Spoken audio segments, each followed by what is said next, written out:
Wireless और unguided media for data transmission. It uses infrared light to send data. It is used to in everyday life. Infrared light को use किया जाता है data को send करने के लिए. It is use in everyday life. जैसे कि टीवी रिमोट है, हम अगर रिमोट चलाते हैं तो वहाँ से जो हमारा सिग्नल जा रहा है वो रिमोट के थ्रू जा रहा है. या फिर वायरलेस स्पीकर्स भी हम जब यूज़ करते हैं तो तब आप देखते हो कि हम लोग फ़ोन से हम अपने वायरलेस स्पीकर्स को यूज़ कर सकते हैं. तो वहाँ पे भी इंफ्रारेड सिग्नल्स भी यूज़ होते हैं, ब्लूटूथ भी यूज़ होते हैं, बट इंफ्रारेड भी यूज़ होते हैं. तो क्लियर है आप सबको ये? Is it clear to everyone? So infrared signals क्या होते हैं? It uses infrared light to send data. It is use in everyday life, TV remote, wireless speakers etcetera. Next is laser. It requires direct line of sight. Direct line of sight का मतलब ये होता है कि sender और receiver के बीच में कुछ भी नहीं होना चाहिए. समटाइम्स हम देखते हैं कि कई बार बीच में कोई बिल्डिंग आ जाती है या कुछ भी आ जाए तो उसको ये पेनिट्रेट नहीं कर पाएंगी, उसको ये क्रॉस नहीं कर पाएंगे सिग्नल. तो अगर सेंडर और रिसीवर के बीच में अगर कोई भी चीज़ आ जाती है तो सिग्नल रिसीवर तक पहुंचने में it will work as a obstacle. तो इसकी जो लिमिटेशन है, it requires direct line of sight. It is unidirectional, यानी कि ये एक ही डायरेक्शन में जाता है, transmitter to receiver only. Like microwave, microwave का भी ये फीचर है, but much higher speed than microwave. पर इसकी जो स्पीड है, लेज़र की स्पीड माइक्रोवेव से हायर है. It is point to point transmission, but it has disadvantage that it can be affected by weather. तो ये वेदर से ये भी इफेक्ट होती है. So we are now completing with your unguided media.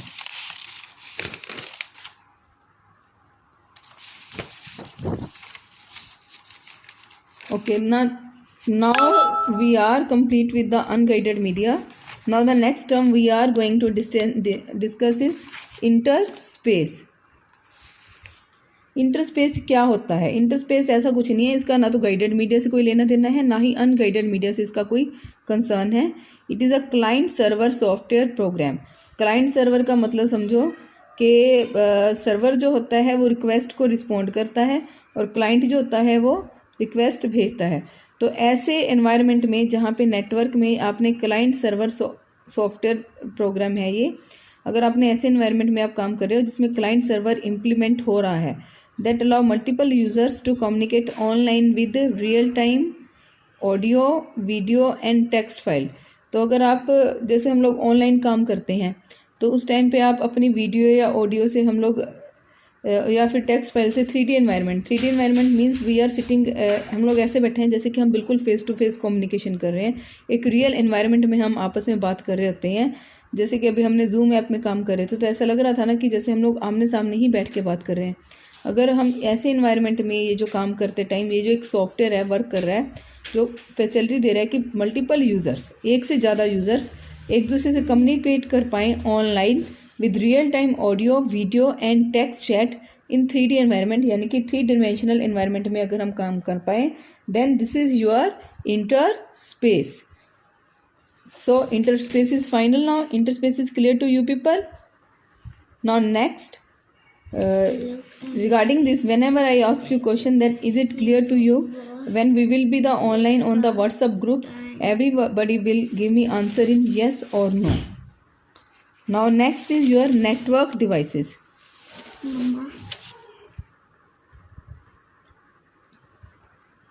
Network devices. Network के अंदर बहुत सारे डिवाइसेस लगते हैं. Number 1 is modem.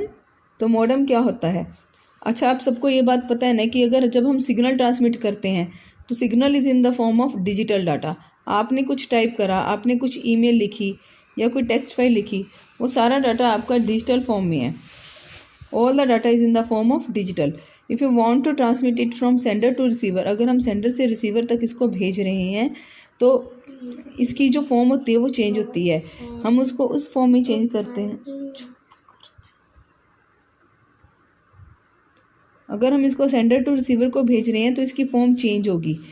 जिस फॉर्म में ये एक जगह से दूसरी जगह ट्रैवल कर रहा है वो होता है एनालॉग सिग्नल, और जिस फॉर्म में ये कंप्यूटर पे आके स्टोर होता है या कंप्यूटर से ट्रांसमिट होता है वो होता है आपका digital signal. Digital signal is in the form of 0 and 1 and analog signal can be in the form of current, in the form of wave, in the form of light. Analog can be signal in the form of current, wave और light and digital signal is in the form of 0 and 1. हमारे computer पे जो data store होता है वो 0 and 1 की form में store होता है और जो डाटा हमारा रिसीव हो रहा होता है वो भी डिजिटल फॉर्म में होता है, बट जब ट्रैवल फॉर्म करता है that is in the form of analogue signal.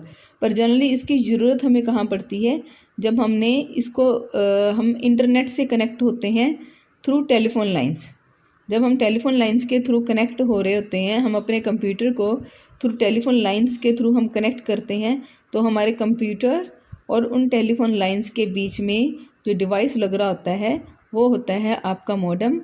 इसका काम क्या होता है, ये डिजिटल इन्फॉर्मेशन को एनालॉग में चेंज करता है और जब रिसीव होता है तो वापस रिसीव होते टाइम ये एनालॉग सिग्नल को डिजिटल फॉर्म में चेंज करता है.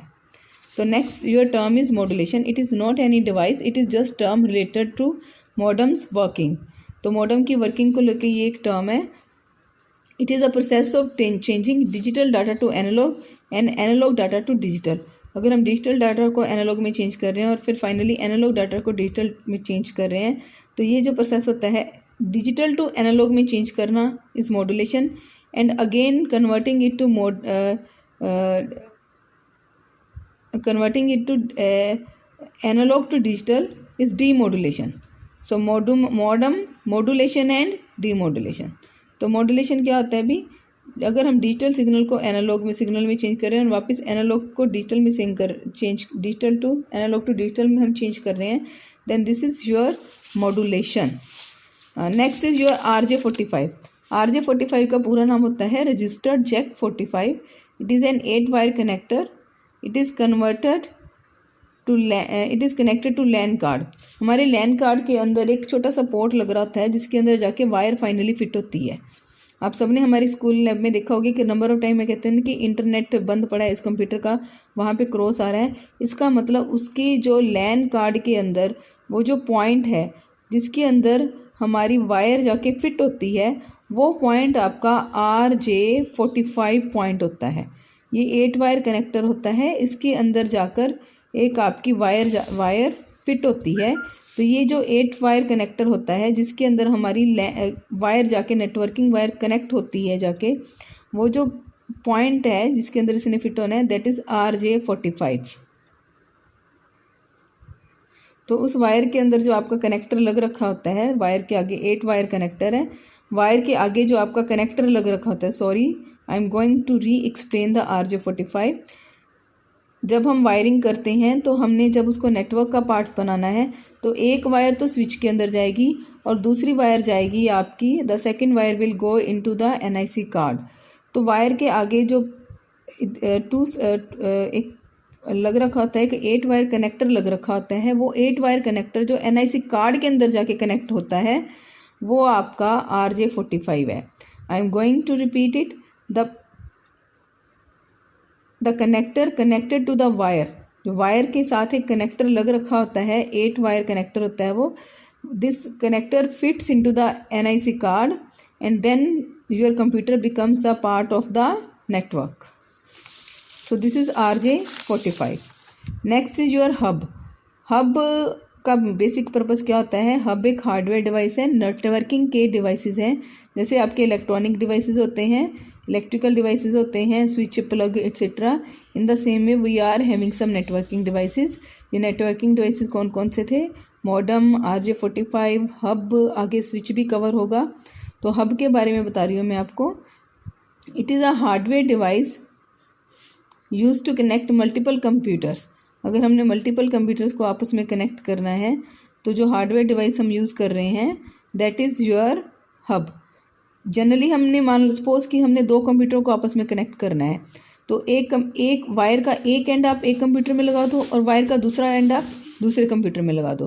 तो इस तरीके से 2 कंप्यूटर्स आपस में कनेक्ट हो जाएंगे.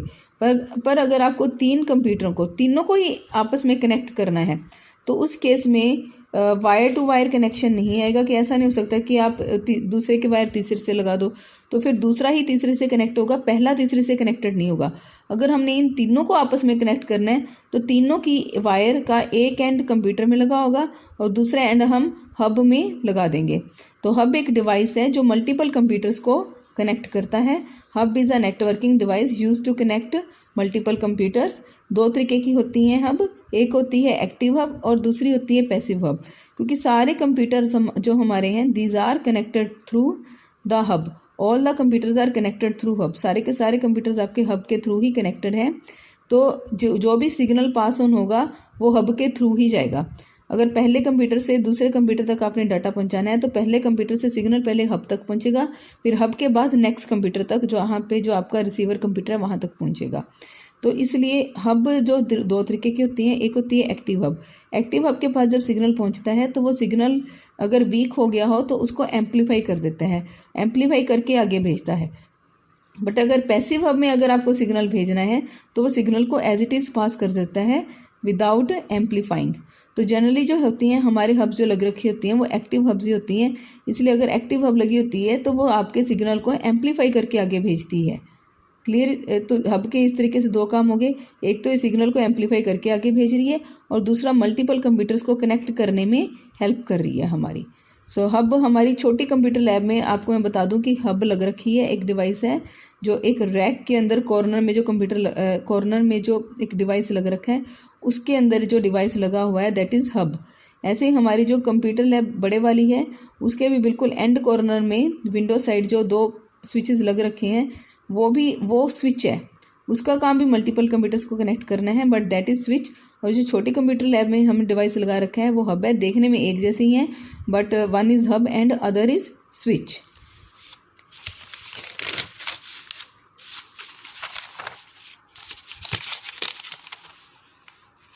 ओके, वर्किंग आप सबको मैं बता दूं कि वर्किंग में ये कैसे काम कैसे करता है। जैसे कि मल्टीपल कंप्यूटर्स आपके इसके थ्रू कनेक्टेड हैं, so it is an intelligent, it is not an intelligent device. Not in an intelligent device का कंसेप्ट क्या हुआ कि ये हमारा जो सिग्नल है ये सिग्नल को ब्रॉडकास्ट कर देता है। जैसे एक कंप्यूटर ने किसी भी कंप्यूटर तक कोई मैसेज पहुंचाना है तो ये क्या करेगा कि जब मैसेज सबसे पहले हब तक पहुंचेगा, सपोज मेरे कंप्यूटर ने मैसेज हब तक पहुंचा दिया, बाकी कंप्यूटरों में से किसी एक कंप्यूटर ने इसको रिसीव करना है, तो हब क्या करेगी कि इस पूरे सिग्नल को ब्रॉडकास्ट कर देगी टू ऑल द कंप्यूटर्स। वो ये नहीं देखेगी कि जिसको भेजना है बस उसी को ही भेजे, जिसके लिए सिग्नल है उसी को नहीं भेजेगी। It will broadcast to all the signals. उसके बाद जो भी सिग्नल एड्रेस जहाँ पे जाके इसका मैच हो जाएगा फिर वो सिग्नल इसको रिसीव करेगा। पर जो ये यूजलेस एफर्ट कर रहा है वो है कि सबको ब्रॉडकास्ट कर रहा है। तो इस तरीके से he is not working, this device is not working intelligently, कि वो इंटेंडेड यूज़र को नहीं भेज रहा, वो सबको भेज रहा है भी जिसका है वो ले लो इसको। फाइन। सो ये हब को इस तरीके से इंटेलिजेंट डिवाइस नहीं माना जाता। ये सबको सिग्नल ब्रॉडकास्ट कर देता है, जिसको रिक्वायरमेंट होती है बस वो बाद में उसको चेक करके वो लेता है। वो ये शुरू में नहीं चेक करके भेजता कि जिसका है उसी को भेजा जाए। Next is your switch. तो स्विच भी एक नेटवर्किंग डिवाइस है जिसका काम क्या होता है, it is use to connect multiple computers like hub. तो मल्टीपल कंप्यूटर्स को ये हब की तरह ही कनेक्ट करता है। मैंने आपको बताया कि हमारी बड़े वाले कंप्यूटर में भी मल्टीपल कंप्यूटर्स कनेक्ट हो रहे हैं, छोटे वाली लैब में मल्टीपल कंप्यूटर्स कनेक्ट हो रहे हैं, पर बड़े वाली लैब में जो हमने जो डिवाइस लगा रखा है दैट इज स्विच। और आजकल जो ज़्यादा यूज़ हो रहा है वो भी स्विच ही हो रहा है। और छोटे वाली लैब में हम लोगों ने हब को यूज़ किया है इस काम के लिए। तो हब हमारे पास अवेलेबल थी, तो instead of purchasing we thought कि इट्स वर्किंग प्रॉपरली, चलो नेटवर्किंग करनी है, देन वी यूज्ड हब। अगर ना होता, नया ख़रीदना पड़ता, तो हमने स्विच ही ख़रीदना था। तो स्विच और हब का डिफरेंस क्या होता है अभी? स्विच का एक डिफरेंस तो ये है हब से कि ये पूरे नेटवर्क को, क्योंकि ये छोटे छोटे सब नेटवर्क्स में बांट लेता है, तो उसके बाद क्या होता है कि जो सिग्नल होता है जब पहुंचना होता है, ट्रांसमिट करना होता है, तो इसको बड़े नेटवर्क में सर्च करने की जगह उसको छोटे छोटे लैन सेगमेंट्स में डिवाइड कर लेता है। तो छोटे नेटवर्क में ही उस पर्टिकुलर कंप्यूटर को ढूंढ के वहाँ पे वो सिग्नल को पहुँचाता है। तो इसलिए कंपैरेटिवली जो स्विच है वो हब से फास्ट है। और दूसरी चीज़, स्विच एक इंटेलिजेंट डिवाइस माना जाता है। ये ब्रॉडकास्ट नहीं करता है सिग्नल को, ये जो रिसीविंग कंप्यूटर है वहाँ तक, जो रिसीविंग कंप्यूटर तक एक सिग्नल अपना एक टेम्परेरी कनेक्शन बना लेता है, और उस टेम्परेरी कनेक्शन पे जब सिग्नल ट्रांसमिट होता है, the signal is transmitted through this temporary connection, the signal is transmitted on this temporary connection. जब रिसीवर इसको रिसीव कर लेता है तो फिर ये कनेक्शन क्या हो जाता है, क्लोज हो जाता है। So hub is intelligent as compare to, switch is intelligent as compare to hub, क्योंकि ये सिग्नल को सिर्फ रिसीविंग कंप्यूटर तक ही भेज रहा है instead of broadcasting to all. ये एक पूरे लैन नेटवर्क को छोटे छोटे सब नेटवर्क्स में डिवाइड कर लेता है।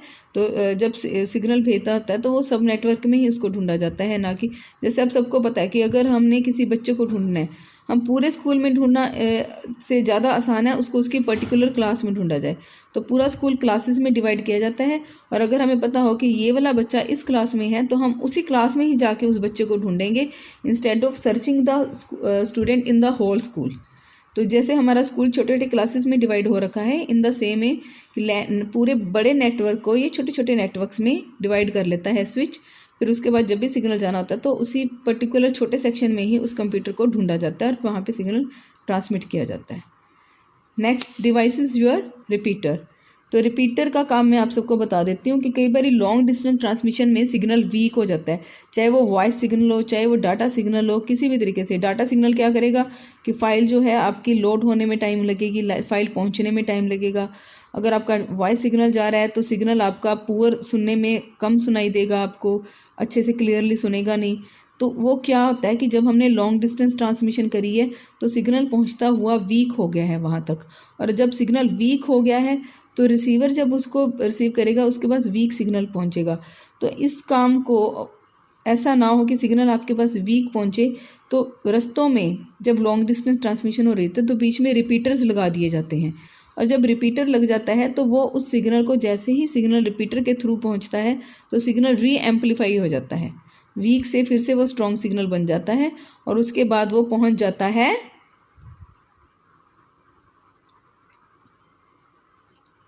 वीक से वो स्ट्रॉन्ग सिग्नल पहुंच जाता है, और उसके बाद वो पहुंच जाता है एम्पलीफाई होके ही रिसीवर तक पहुंचता है। So clear to all of you. Next is your networking device bridge.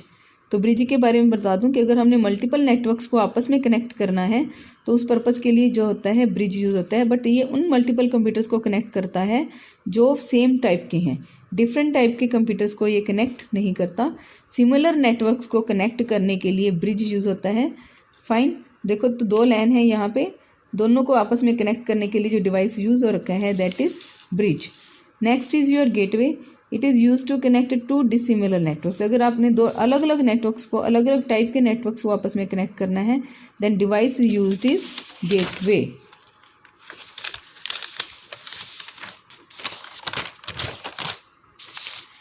So next device I am going to discuss is router. Router के बारे में मैं आपको बता दूं कि राउटर एक डिवाइस है, ये ब्रिज की तरह ही काम करता है, बट जैसे कि ब्रिज आपका सिमिलर प्रोटोकॉल्स को हैंडल करता है। प्रोटोकॉल को इन डिटेल में आपको अगले नेक्स्ट सेशन में आपको मैं बताऊंगी, बट डिफरेंट सिमिलर प्रोटोकॉल और डिफरेंट प्रोटोकॉल, अगर सिमिलर प्रोटोकॉल वाले आपने नेटवर्क्स को आपस में कनेक्ट करना है लैन नेटवर्क्स तो ब्रिज यूज होता है। डिफरेंट प्रोटोकॉल्स वाले नेटवर्क्स को कनेक्ट करना पड़े तो हमें राउटर को यूज़ करना पड़ता है। राउटर के जो फंक्शंस हैं वो सुन लो आप। इट यूजेस डिफरेंट प्रोटोकॉल्स, ठीक है, डिफरेंट प्रोटोकॉल्स के बीच में।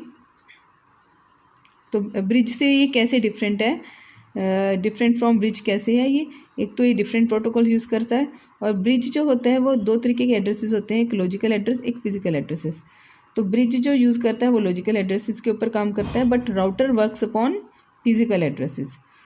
इसके अलावा इसका और काम क्या है, ये रूट डिसाइड करता है कि कौन सा रास्ता फ्री है, किस रास्ते से सिग्नल को ट्रांसमिट किया जाए।